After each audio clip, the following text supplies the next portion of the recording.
The following is a Comfortably Zoned Radio Network production.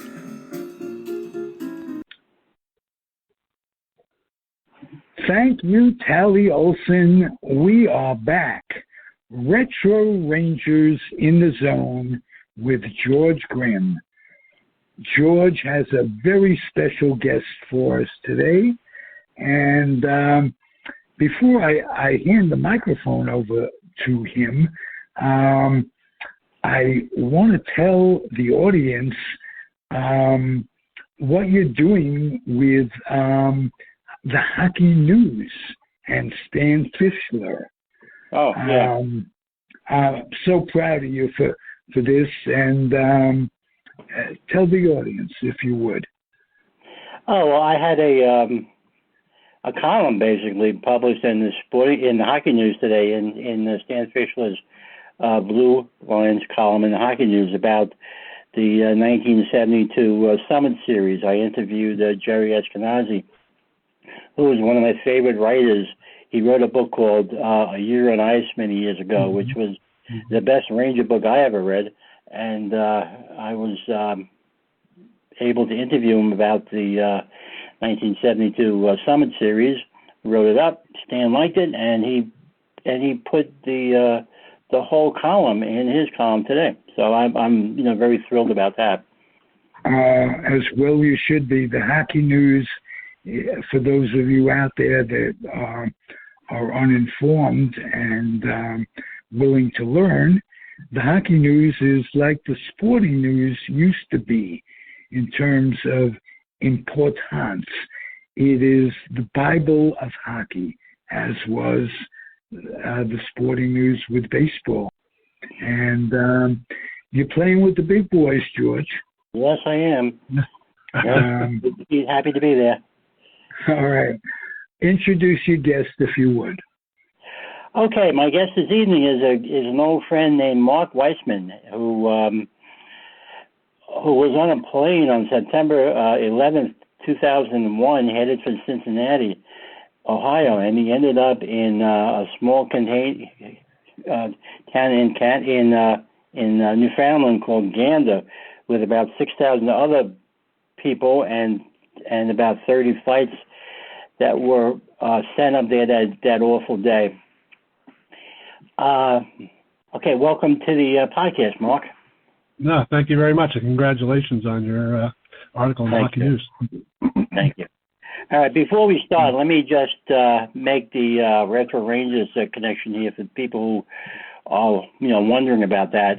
Years ago, in the 1980s, I published a Ranger newsletter called Sportstat, the Ranger Report, and Mark was one of my first subscribers. And 30 odd years later, we reconnected on Facebook, and here we are. So, Mark, would you like to tell us about anything you remember about that awful day? Sure. Well, like you said, I was coming over from London. I was actually out in London on business, and it was just myself, and I was an engineer at the time, and a marketing colleague and I were actually supposed to come back on the 12th. But we met with a customer early. We were able to get our business done. So we were all like, "Oh, this is great. We'll get to be home early." And we were flying over Greenland. I was actually asleep. He was awake, and all of a sudden he kind of hit me on the side. Wake up, because the pilot came on. Said he had a special announcement and said, "Ladies and gentlemen, terrorism, we need to land," and that was it. So we were everybody was kind of looking at each other. Is it on our plane? What's going to happen? I mean, is anybody in danger? I mean, we really didn't know. All we knew is that we were, all of a sudden we started to descend, obviously a lot earlier than to Cincinnati. Right. And so we ended up in an airport called Gander International Airport, which was actually a very popular airport back in the day, because planes that were flying from Los Angeles to Europe typically had to refuel there because it was one of the easternmost stopping points before, going over the Atlantic. So, but now, more recently, the jets are much bigger. They have much larger fuel tanks. They really don't need to refuel as often or as frequently as they used to. So Gander Airport was, barely ever used. And in fact, when we landed there, it was closed. I mean, it wasn't even an operating airport. Wow. So we landed, and we ended up. I know George pointed this out. One thing that stood out is we ended up staying on the tarmac or on the runway for no less than 31 hours. Which, when looking back, to be honest with you, once we landed, of course, like I had a cell phone, I called my family, other people called their family. As soon as we found out what was going on in New York, basically nobody said a word. It's probably the only time people would be delayed, that much and not say a word. Right. It's just a little, basically, a lot of perspective came to mind pretty fast. Our situation, we were safe, and we were just in sort of a foreign, and we were in a foreign country, Canada, that's an ally. It's not like we were in some kind of country that we have diplomatic problems with or anything. Right. So we were in a friendly country. I had been to Canada a few times before that. It's they're just a very welcoming people. So we stayed on the plane. I remember looking out the window, and you could see there were 36 other planes just kind of crammed. If you Google Gander and 9/11, you'll see pictures of the planes that are just, wing to wing and nose to nose, just kind of crammed on this small runway. Jeez. And we were all, I remember most of these are international flights. So these are larger airplanes just from that standpoint. I remember seeing ambulances drive around. I guess they wanted to make sure if anybody got sick or, had health issues, they could take them, out. And in fact, there was like a 9 or 10-year-old boy on my plane who had an asthma attack, and he had to get off the plane, but they had an ambulance right there. And the other thing I remember, which seems really bizarre now, is the pilot actually left the cockpit door open where we could lean up against the doorway and listen to all the reports that were coming in over the radio, which of course would never happen today, but I guess looking back, if you think about it, it wasn't pre 9/11, it wasn't post 9/11, it was 9/11. So there really was no precedence that we could think about of how to handle this. Nothing like this had ever happened. So now it's you not had like to go through customs too, right? Yeah, well, that's the other thing. The other reason we stayed on the plane for so long, remember, it was a closed airport, so there were no customs agents there. And turns out the closest customs agents were, the capital of Newfoundland is St. John, which is about 4 hours away. Wow. So they had to shuttle all those people up, and they basically, inside the hangar and inside the terminal, created this makeshift customs area. Because it's not like Gander was typically, checking people in, in that sense. So I remember, we waited for that. We finally deplaned, and we went through and had to find our luggage, go through security again, like we would, like you would anywhere really, and do all that. And then, now, like you said, the town of Gander only had about, 7,000 or 8,000 people, and we were 6,000 people amongst, the 37 planes. So pretty much instantly, the size of the town just doubled. And it's like, what do we do with all these people? And what they did is they basically shuttled us to neighboring towns. So I went to a town called Gambo, like Gambo, which was about 20 minutes away from Gander. And what they did is they had the school bus drivers who were actually on strike. They were picketing at the time. And somebody called them and said, can you come down to the airport? We've got 6,000 people we have to shuttle to all these towns. And they didn't even they were like, hey, duty calls, you just do it. There was no hesitation there. And, they took us to all these sort of outposts, in that sense. Now, this is after you've been on the plane for 31 hours, am I correct? That's right. That's correct. Wow. That's right. Wow. So, My only question: what was the fear factor from 1 to 10 going through your head? It was pretty low. I mean, first of all, keep in mind, I talked to my wife at the time on the phone, and she said, you're not going to believe this, but the towers are gone. And so all I could do was sort of try to picture that. Yeah. And she and I both remembered that ironically, the last time we were ever inside the towers was during the Rangers Canyon of Heroes parade in '94. We came up the escalator, up the escalators from, inside the subway into the World Trade Center, and people were chanting and cheering, and it was just as loud and as I ever heard at Madison Square Garden, inside the World Trade Center. So that was that's the first thing that I thought of was the last time I was there. But other than that, nobody had seen it, and certainly, I think it's obvious once we got to those outposts and there was like satellite TV and we saw the images, I think at that, it was probably a different level of apprehension, versus what was going on the plane. We were just sort of in limbo and nothing we could really do except kind of wait it out. Right. Mm-hmm. Hey, let me get off the subject for a second and ask you a very personal question, Mark. That's okay.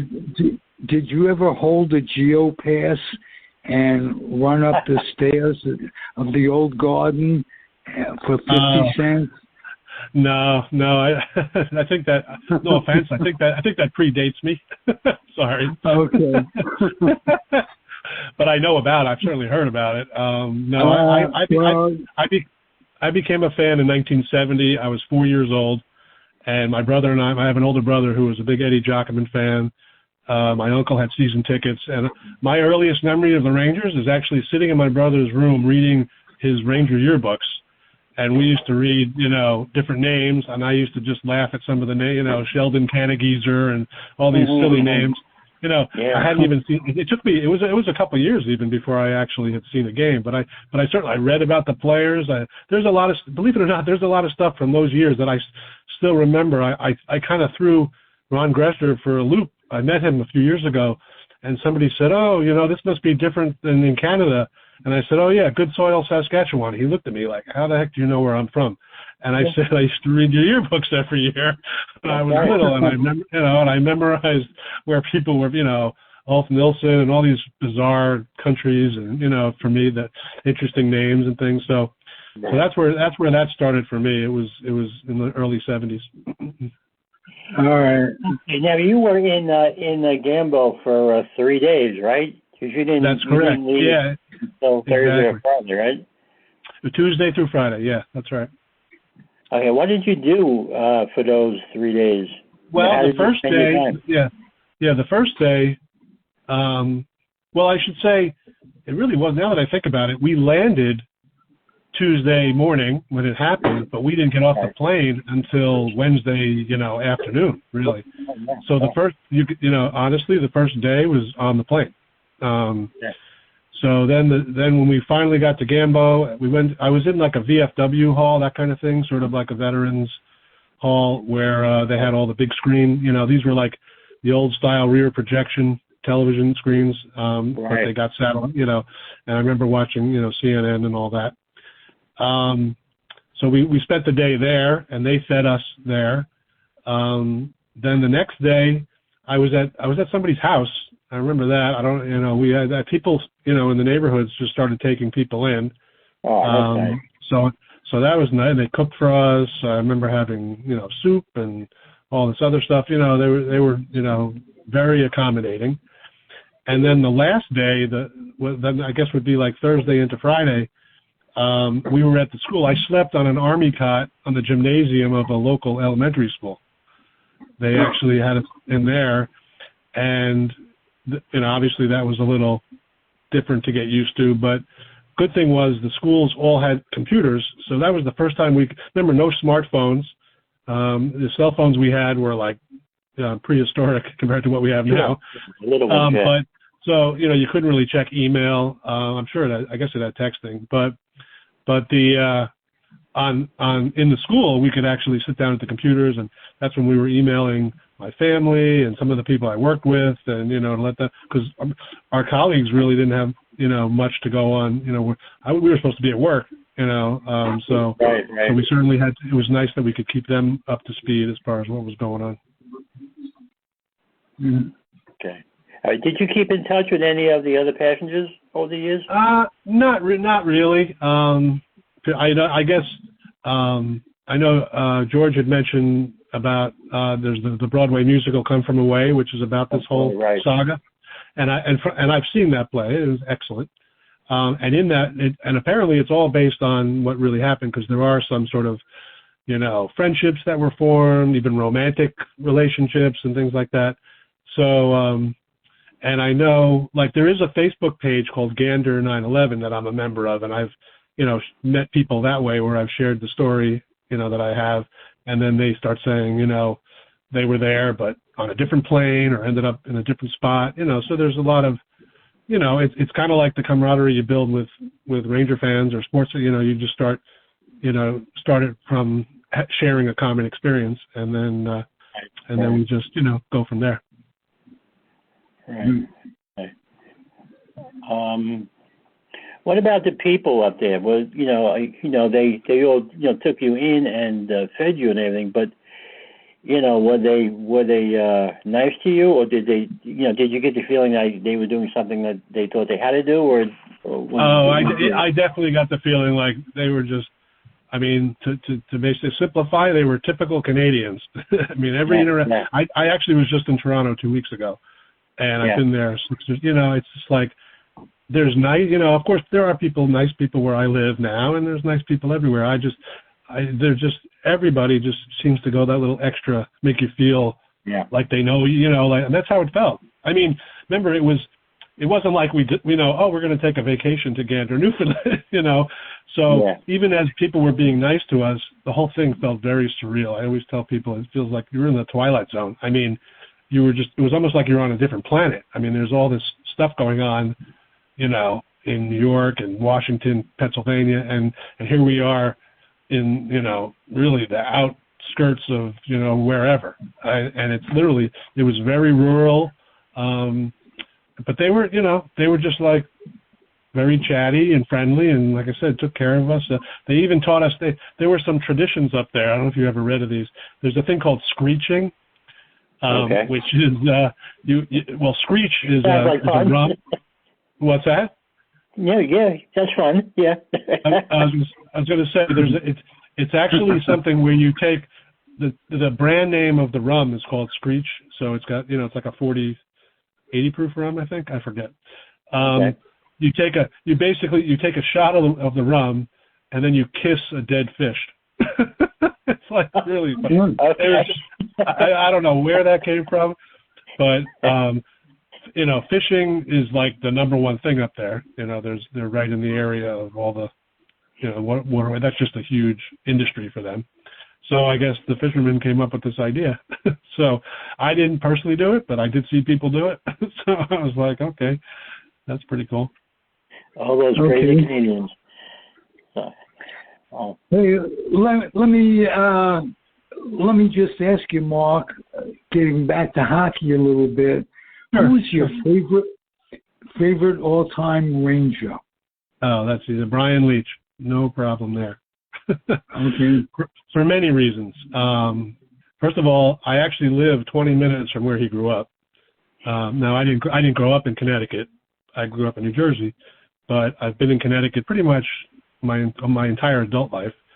And Cheshire is only about 20 minutes from here, so one of the first things I did was, drive up to his where his high school is, and just to kind of see the neighborhood of where he grew up. But I don't know. He just, to me, he's sort of quietly phenomenal. You know what I mean? Yeah, he's just one of these very understated superstars that I just, when I play hockey, I play street hockey and deck hockey. Especially if I play defense, I pretty much try to think, what would he do?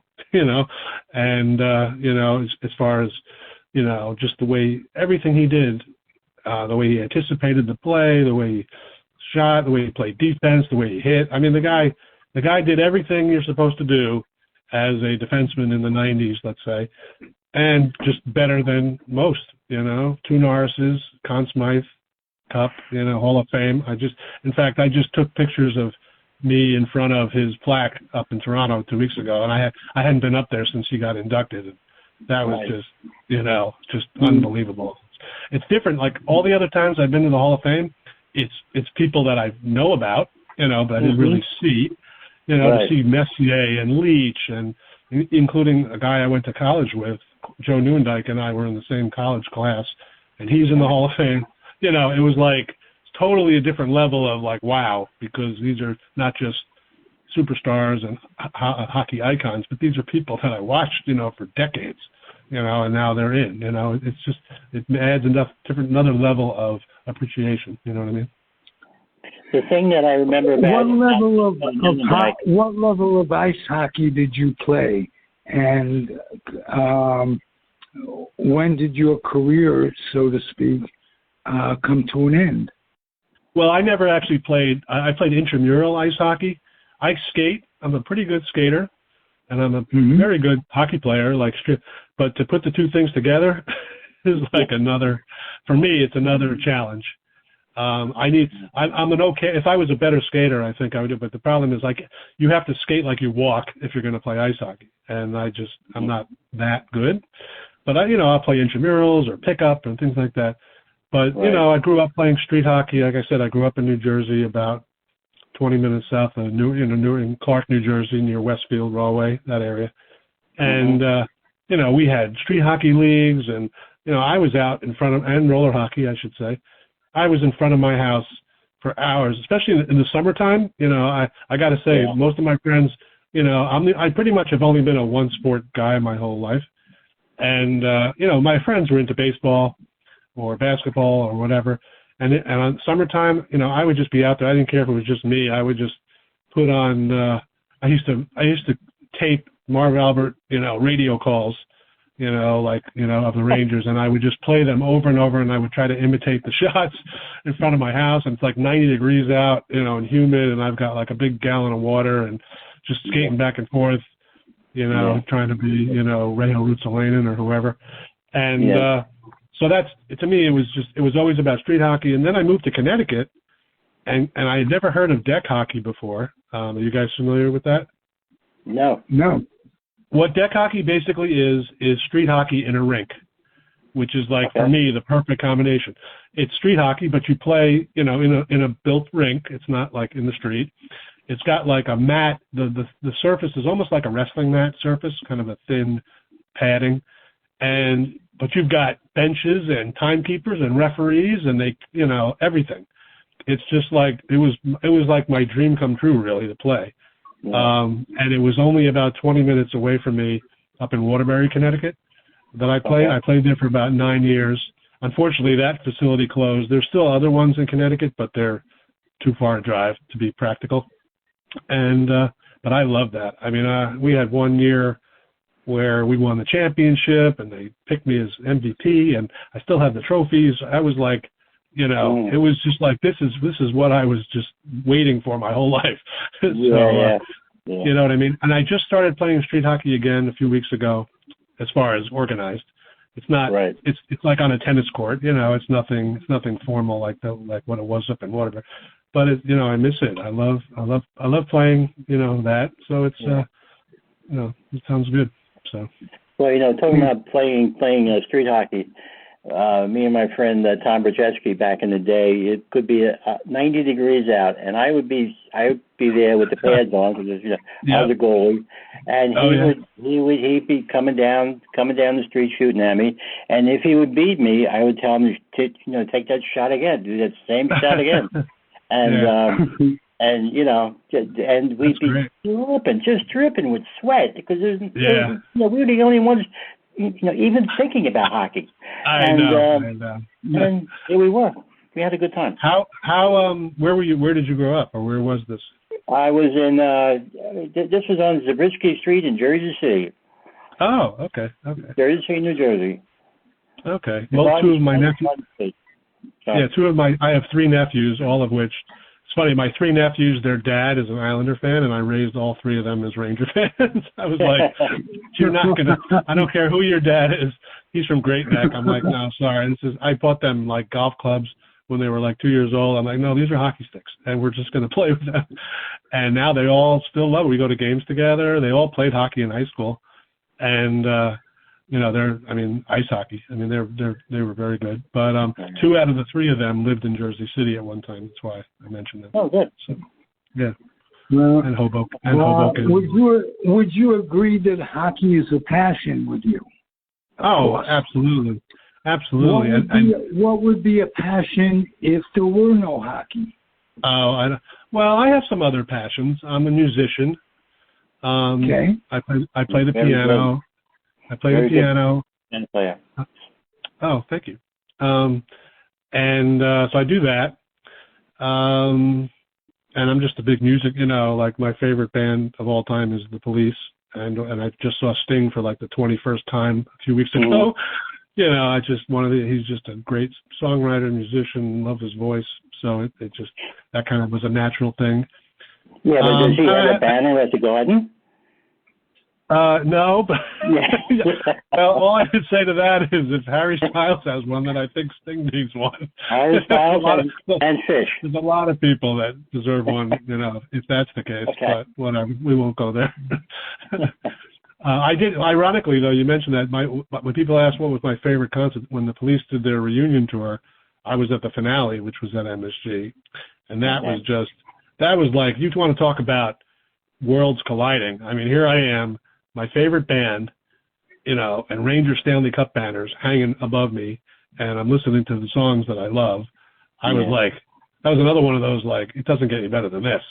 I was just, they sounded great, and it was just like the perfect venue to see them. So that was neat. Ralph, let me tell you how passionate Mark is about the Rangers. He named his dog after Henrik Lundqvist. That's right. Well, you know what? I can tell you the story with that. He actually is a rescue. His name was Tony. And I didn't want to, and he had some behavioral stuff. He was a little bit, nippy when I got him. So I was trying to deal with that. I'm like, because people kept asking me, like, are you going to change his name? And I said, no, I don't want to confuse him. Of course now I could call him, like, I have a million nicknames for him and he comes to all, because, he recognizes my voice. But back then I was like, so then somebody said to me, well, why don't you give him a middle name? And I'm like, and I literally scoffed. And I was like, what, like Henrik? I just said, like, because he already has, I thought it would be funny because Tony is Italian and Henrik is Swedish and they both like meatballs. So we have like Italian and Swedish meatballs. And I just, the whole thing just made me crack up and it made me laugh. So it kind of, even my vet, I get my vet bills and they're like, these are Tony Henrik's, vet statistics. It's really funny. And he has his own Facebook page. And, wow. I actually, I'll post under his, under the guise of him doing it, trying to be from his perspective. It's kind of funny. And there's a lot of people. He's actually friends with a lot of other pets. There's a lot of people who create, accounts for their pets. It's kind of funny. I'll have to make one up for a Tank now. I have to put a page out there, the Tank, and let him friend. Yeah, exactly. It's good. It's good. It's good because practically it's good because he doesn't have, I have like 500 Facebook friends or something, so I don't really see everybody's posts, but he has sort of a subset of that. So it's good. I go to that account, all of a sudden I see posts that I don't ever see on my other one. And I'm like, okay, it just, it's nice. I can, it allows me to keep in touch with, different sets of people. So it's kind of nice that way. Good. Okay. One thing, if I could, I did want to talk a little bit more about Come From Away. Can I talk about because of the show itself, and then also because of the pretty wild experience I had when I went. The show is excellent. It's a musical. Have either one of you seen it or? No. Okay. I haven't. Okay, no. So it's basically, the premise of the show is to try to reenact or, tell the story of what happened to the people who were stranded in Newfoundland.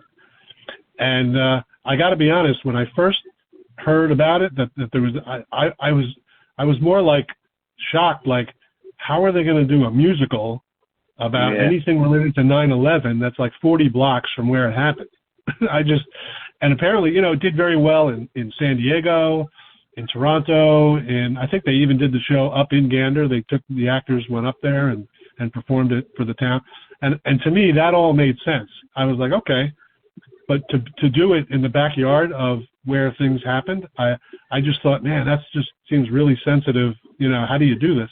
And that was when I thought it was a play. Then when I heard it was a musical, I was like, how are you going to be singing and dancing, you know, during all this? Mm-hmm. But I have to say, that reminds me of the producers and how are they going to do Springtime Cathedral? That's right. Exactly. These controversial subjects, you know, in a musical. Right. That's right. So first of all, only about the first 20 minutes are actually what happened, you know, anything to do with the attacks. They put chairs on the stage like you're on a plane, and you know, they go through the whole thing. And in fact, as much as I love the show, the only part that I was a little disappointed is that on the plane, you know, when they were reenacting the plane, they had somebody get up and say, hey, you know, how come we're on here? Started complaining. And all I could think of was like, nobody complained. Nobody said a word. So I was a little, you know, upset. Like, that's just, because I always tell people how amazing it, you know, it's like 31 hours and nobody said a word, you know, which makes sense. But so that was my only thing with that. But the rest of the show is basically takes place in Newfoundland, so it could be anywhere, you know, and it could be about there was no real mention of so much about, you know, what the tragedy part of it. You just saw people you know, and people connecting, and there was some Broadway, you know, shtick, I guess you could call it, where, you know, people became budding romances and things, you know, things that I made me wonder, like, okay, did this really happen, or is it just because it's on Broadway? But apparently, you know, then when I talked to me, apparently, you know, it may have actually happened that way. So, you know, maybe I wasn't sure if it was like poetic license or not. But anyway, what was very interesting is I sat literally in the last row of the theater. It was at the I can't remember the name of the theater, but it was, you know, there was one balcony and the rest of and I was in the top balcony all the way in the back, but I was in the center. So I was actually sitting next to the sound engineer, who was, you know, if you've ever watched or seen a sound, you know, it's got the soundboard, he's got all these levers, he's got like a screen of the director and also the musical director. There was no pit for the musicians; they were kind of off to the stage left, but he could see them, you know, backstage. I was like, so I was sort of half watching it, half watching him. Sure. And to be honest with you, you know, the first half hour of watching the show was really, you know, really strange. It'd be like going to Broadway and seeing the George Grimm show.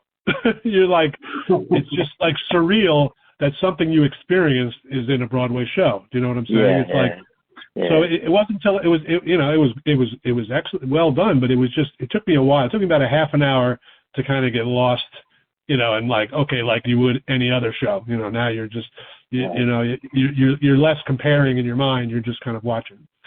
And, so I watched the whole thing and I really enjoyed it. The music was great. You know, everything was just really well done.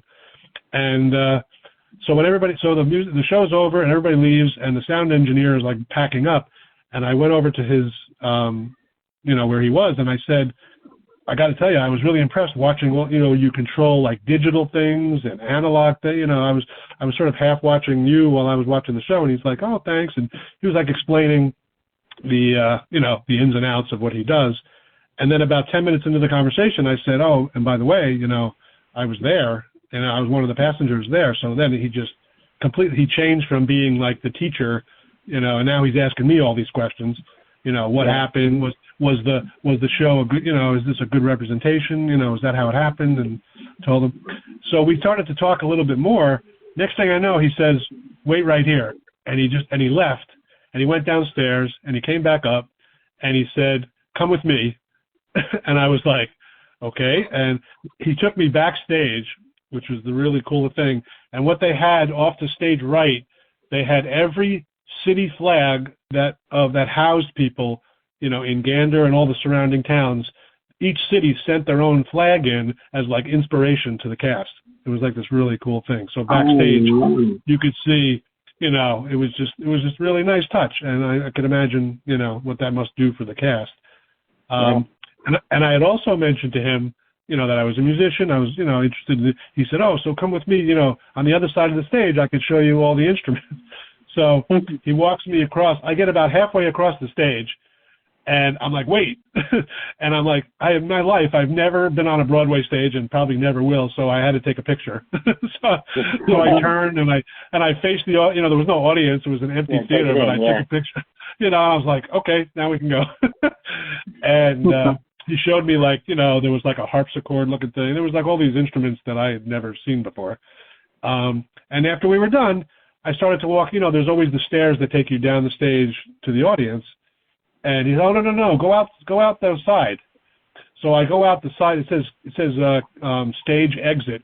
I open the door, and there's a red carpet with like velvet ropes, and the cast members are all signing autographs. And I'm like standing at, so like for a second, I'm like, I could sign autographs here, and nobody would have any idea that I was not. It was pretty funny. And but what I did, I mentioned as I was walking by, I told the woman, one of the cast members, I said, "You guys did a really good job." And she said, "Yeah." And she, and then she asked me where I was from and why. And next thing I know, I told her as well that I was up there. She like stopped signing autographs to then start asking me all these questions, which was actually pretty nice. So that was my experience. It was kind of a little, special experience to not only see the show and then get this whole, after show, bonus, Yeah, it was really cool. So. Okay. What a wonderful story you have to share, and remember for life. You'll never forget that. Oh, for sure. It's one of those things. Yeah, and the nice thing is, I pretty much post, what happened every 9/11, and I also know that probably most, especially my, people on Facebook have been friends with me for a while, have seen the story. They know what I was through at this point. But it's nice, even people who have read it already, or they call me and they're like, I'm always inspired by, what they did for us and just how they took care of you and just, what everybody went through. And of course, there's always every year for me at least, you end up making new Facebook friends. There's like 10 or 15 people who had no idea, that I was even involved in this thing. So, so they get to hear it. It's sort of nice that way. Well, we'll get you a link of the. We'll get you a link of the show, and you could share it with your Facebook friends. Oh, absolutely. Yeah, I was going to ask about that actually. Yeah, and we'll also link the essay you wrote, to that. Oh, good. Yeah, thank you. Put that on there that. too. Okay. That'd be great.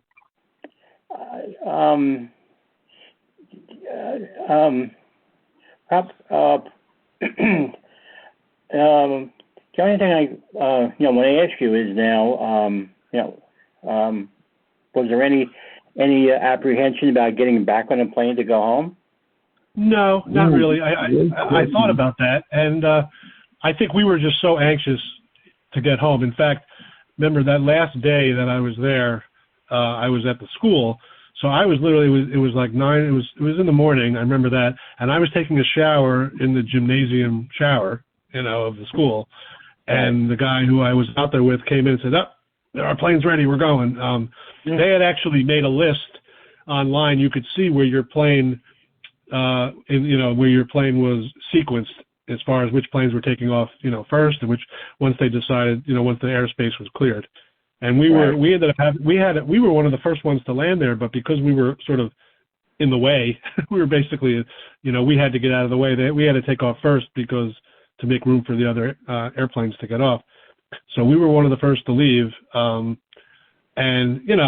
for me and him, we were just like, hey, this is, people have been very nice and we really appreciate it, but, we get to go home.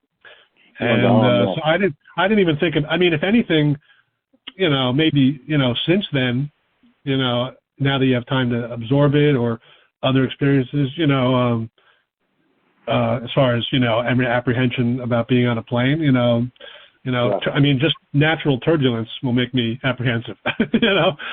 So, you know what I mean? But as far as the whole idea of that, something like that happening again, I don't know. I guess I don't fly that often. I'm no longer, in that career, so I certainly don't travel by plane as much.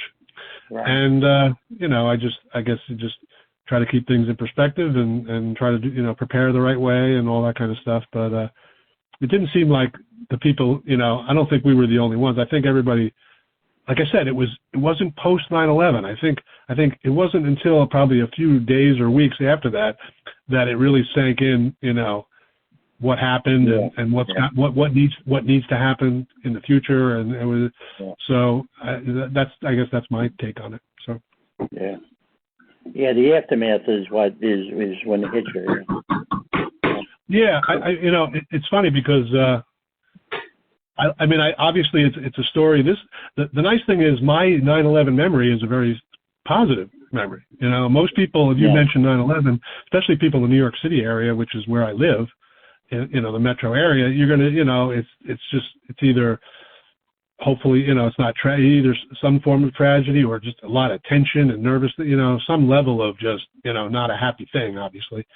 So it is kind of refreshing for me to be able to, because normally I really don't. Sometimes I always wonder, like, if sort of being so, if recognizing so publicly every year this kind of tragedy, I wonder how that makes the people feel who lost loved ones or friends.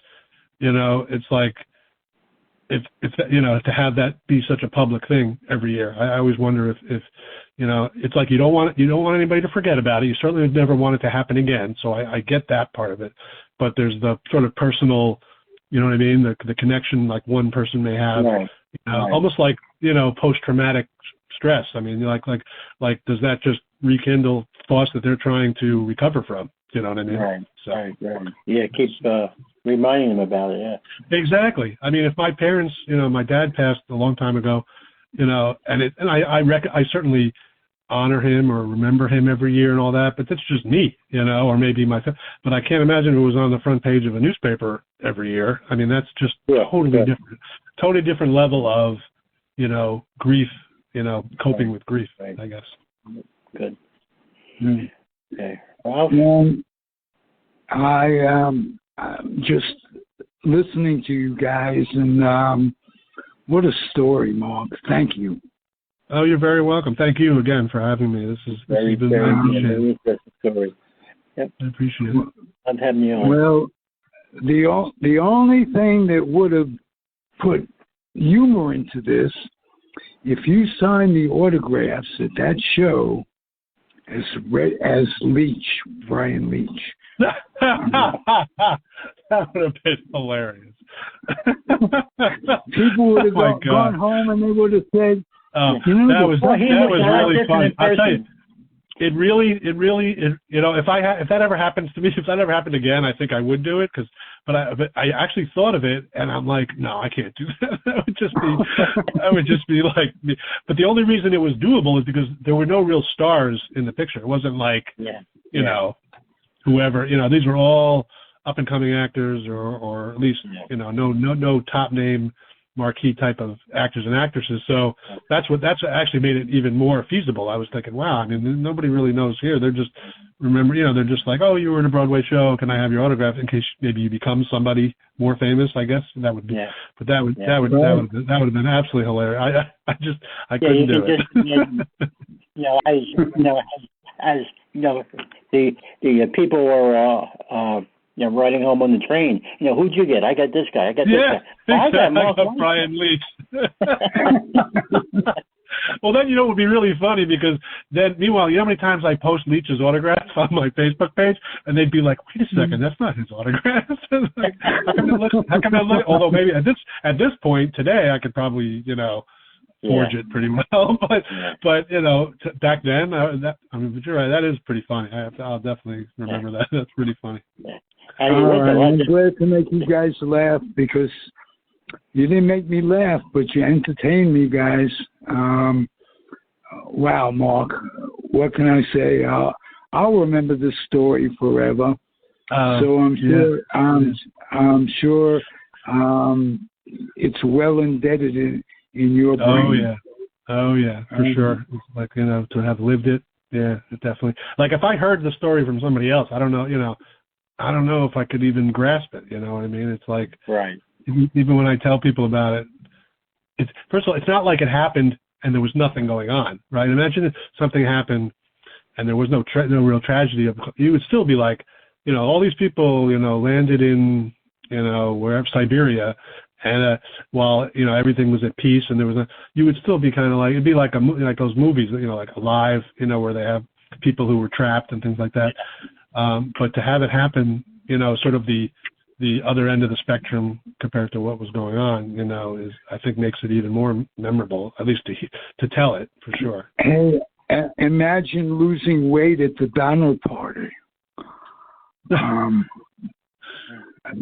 Just how surreal it could get. But thank you, Mark. You're very welcome. Thank you again. Thank you, I appreciate it. Yep. Thank you, George. Good show, Mark. Thanks for being on. I'll be talking. All right. Okay, Thanks, sounds everybody, good. for listening. Comfortably Zoned Radio Network. The show is Retro Rangers in the Zone. And the host is George Grimm, hockey writer supreme. And Mark Whiteman, Survivor Supreme. How about that? Yeah. All right. Thank you, guys. All right. Take it easy. Thanks for listening, everybody.